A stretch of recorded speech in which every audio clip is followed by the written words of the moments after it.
The next 4 chapters of 2 Samuel are action packed and filled with multiple people trying to outsmart the other for the power of becoming a leader. This week, we will read 1 chapter a day, the 17th through the 20th chapters, Monday through Thursday. Each day, there will be a salt shaker devotion posted to go along with the chapter read. The study this week is quite lengthy and involved, so Friday is a vacant day, which can be filled with extra study or just time to reread the chapters. In the 17th chapter, we read how Absalom was encouraged to lead a large army and defeat David. He pictured himself as a conquering general, and pride did the rest. From Proverbs, we read, quote, "Pride goes before destruction," unquote, which is an appropriate comment on Absalom's ambitions. Absalom lacked loyalty from his warriors. David had brave men behind him and loving people who cared for him. Behind all great leaders are devoted people whom God rewards, but whose names are too soon forgot. Don't forget the angels who have helped you. David had a very hard job in chapter 18.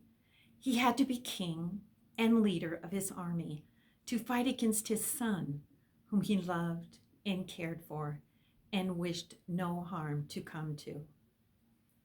The men engaged. David won, and his son Absalom was killed. David truly loved his son, even though Absalom did nothing to deserve his love. Our Heavenly Father offers us that grace each day, his love, his gift given freely to us. Each day is a part of your divine design. Help treat it as a gift that it truly is. Chapter 19 opens with a story about confronting one in authority over us and the consequences that may occur. Joab did this with his superior David. This takes courage and prepared backup. Matthew shares this in his devotion on Wednesday.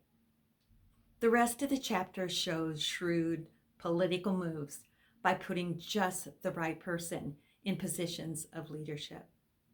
Plus, it was time for the whole nation to affirm loyalty to God's chosen king. But as the chapter ends, intertribal jealousy appears once again. There was more unrest between the tribes, which caused dissension and unrest for David, as we read in the final chapter for the week.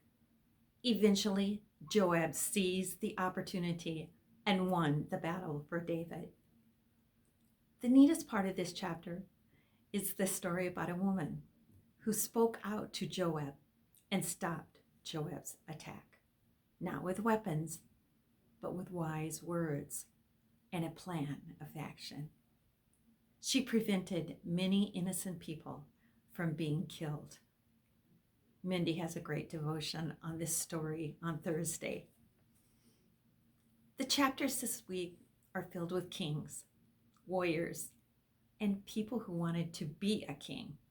Some were good, some were prideful, some were selfish and thought only of themselves. Please take time on Friday to reread these chapters and bring some clarity to this story and the timeline. Next week, we will finish the reading of 2 Samuel. How does it end? You'll have to check in and see. And remember, biblical shakers will make reading the Bible way more enjoyable for you. And I pray the Lord will put a hunger on your heart.